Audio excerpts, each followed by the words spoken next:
Yeah, my name is Tanya. Before I share anything else, I'd like to share a little insight that I had about a year ago, or 1.5 years ago now, when I moved to Dubai. I just finished my third year of medical school, and I thought, well, I know how the human body works, I know human behavior, I understand the medical field, so I probably understand the world. And then I came here, and I started to work with people who work in business, and I realized that I don't know anything. They started throwing words at me like KPIs and SMEs and CSR, and I had no idea what they were talking about. So the reason that I share this insight with you is I want to say that I haven't studied business. I accidentally sort of came into this field, so I'm here to share a little bit of the experiences that I had accidentally as an entrepreneur, but I'm really here to share those things and hoping that the things that I've learned are also things that can help others when they are talking about innovation. And I thought about how best to address the questions that were posed here for the purpose of this dialogue today. And I thought the best way that I can do that is by sharing a little bit of my story, by sharing how I started or co-founded the first venture when I was 25. And it started with a dream. Like most things it started for me with a dream. And my dream was really to be a doctor. And when I started, it was a bit like this picture that you see over here, where I didn't really know what was in the other side, but I had a beautiful dream of how I would wake up every day, excited to go to work, because my life would be in service of other people. And so in 2005, I started my medical studies at the University of Amsterdam, not the University of Amsterdam, the Free University Medical Center of Amsterdam, because there are two teaching hospitals there. And the first few years of medical school are mostly theoretical. You really need to understand first before you're allowed to make the decision, so to say. And I really love getting to know more about the human body and understanding all of these systems, but I was missing something. I was missing that human interaction, the reason I went to study medicine in the first place. So what I did is I applied to work as a phlebotomist at a local hospital. A phlebotomist is someone who takes your blood, that scary person, takes your blood and then does also a little bit of the labs. And that's what I went on to do, and I loved it. And I would take on half days. I would work half days so that I would have a very inspiring morning, and then I would be motivated to then continue studying and looking at my books for the rest of the day.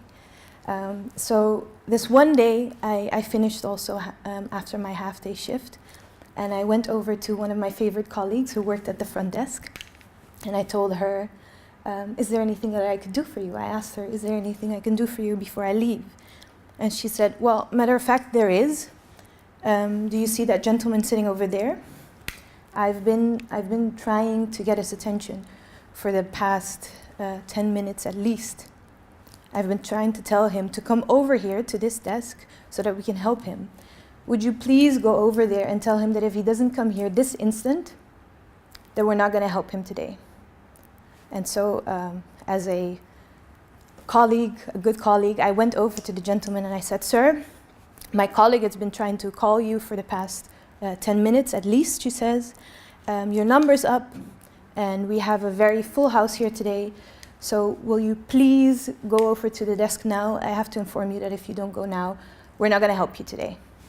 And he looked up at me and he responded, well, if you don't mind, I really need to take a moment for myself, because I just came up from upstairs and I just heard that I only have a few months to live. So if you don't mind, I do really need to take a moment for myself. I can't come over there right now. And as I listened to that, I realized I was completely shocked, of course, and more than shocked, I was also ashamed, because for some reason I had thought it was okay to walk over to this gentleman and treat him the way that I did without asking him anything, without asking him first what the reason was that he was taking so long, or even treating him as just a human being. So I went over back to the front desk to my colleague, and I was going to tell her what happened and that we had made a mistake. And my second shock kind of came when she responded and said, well, if we wait here for every person who just heard that they're about to die, then this hospital won't function. So he needs to come here now, otherwise we're not going to help him, because he needs to learn that we're not accepting this kind of behavior. And that was a very, very defining moment for me. I realized that what I was trying to do studying medicine, I was kind of doing the opposite, or in that moment at least, I did the exact opposite of why I went on and studied medicine in the first place. And I haven't shared this story for quite some time, but in 2011, which was a few years after this had happened, I would go over to events and congresses with doctors and medical students and share this story. And what I noticed is that when I would share this story, they would all have quite a similar reaction, and maybe a similar reaction to what you're having right now as well. The audience would go completely quiet, and I would see people kind of turning inside to their own thoughts. Some people would even wipe away tears. And I don't think it was as much the story that I told as it was something that I recognized, or something that reminded them of the things that they encounter every single day. I think they realized that, I don't know if you can see this picture correctly, but I think a lot of people realize that in a lot of places in the world, this is what a waiting room looks like.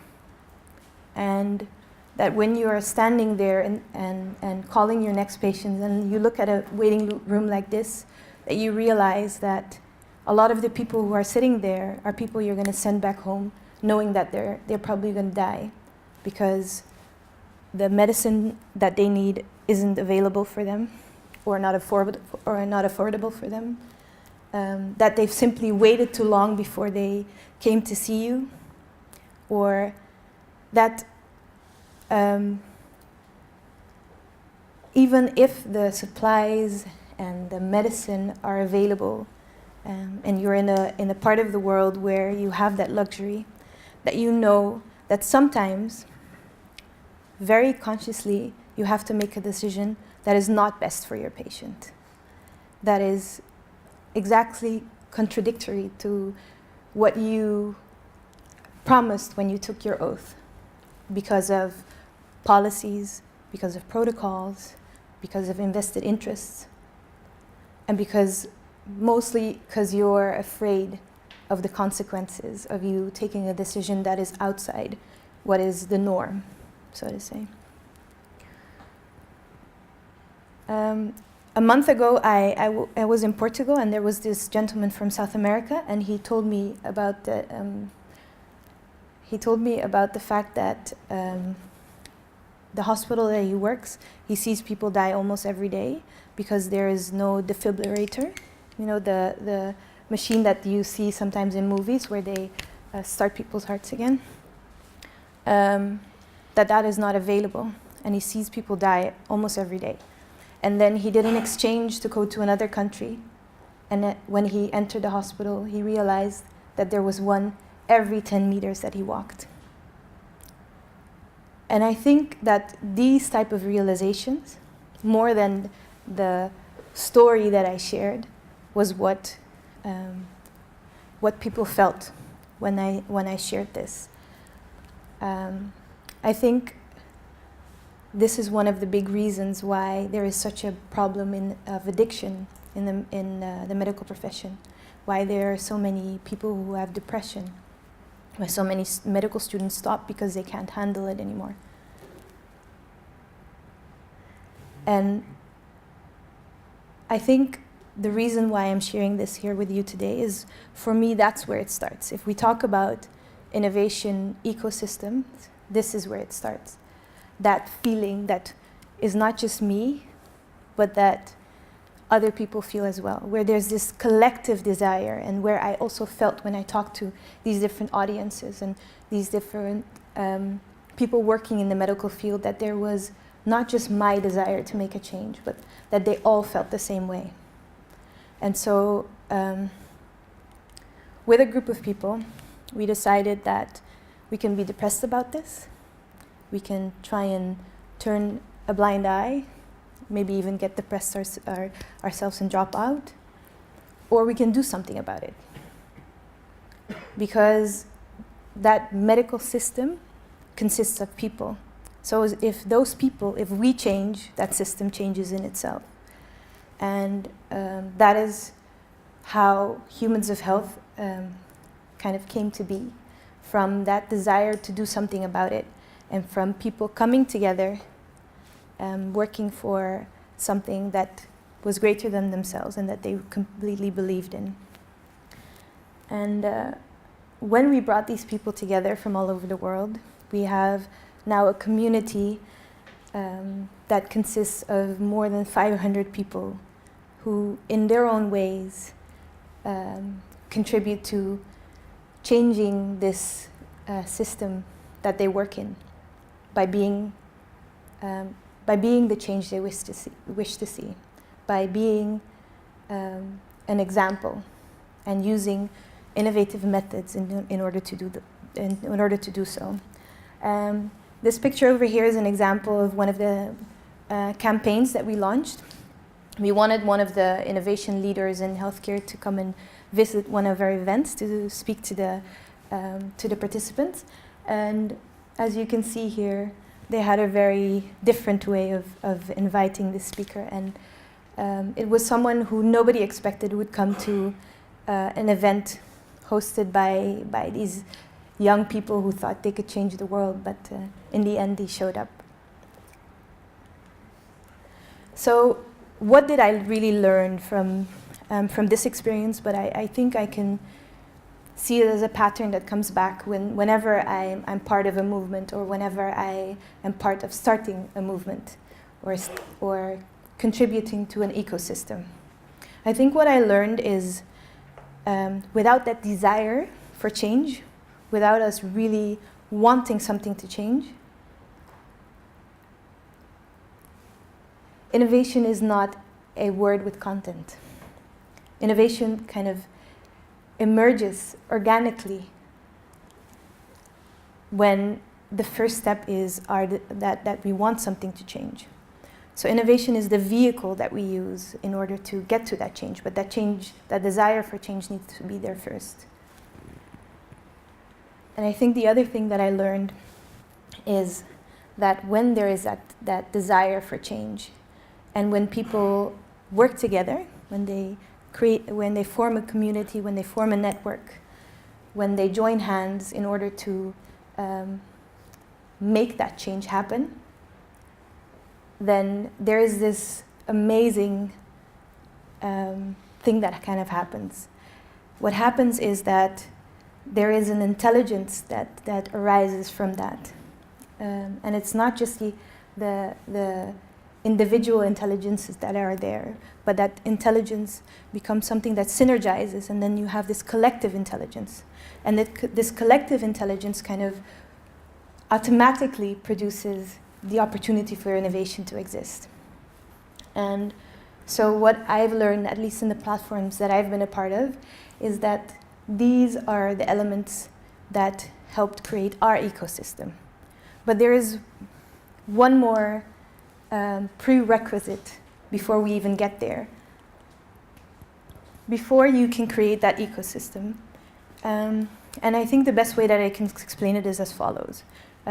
When you build anything, when you build, for example, a house, if you build the house very fast, then the house stands very fast, but a storm comes by and your house is shaken up, maybe even destroyed. But if you spend some time building that foundation, then it doesn't really matter what comes by. That house can stand for centuries. And I think it works the same way when we talk about creating an ecosystem. If you look at an ecosystem from a biological point of view, there are a few elements that have an influence on the function of that ecosystem. And one of them is disruption or disturbance. And there are things that stay alive when that happens in that ecosystem, and there are things that are replaced. But the things that stay are usually these, for example, trees, these things that have deep roots, that are deeply rooted in that ecosystem, and sometimes even those roots are connected as well. So to me, that prerequisite is understanding the soil in which you're trying to create your ecosystem. Really understanding and having not only an understanding by yourself, but also having a collective understanding, a collective consciousness of that soil in which you're trying to create your ecosystem, whether that be, in our case, a group in a very specific system like the healthcare system, whether that be in a country, in a community, in an organization, or very specifically for something that you're trying to create. I believe these are elements that are very, very important. And I really believe that if these elements are in place, that the sky is really the limit, and you get an image like this. Thank you.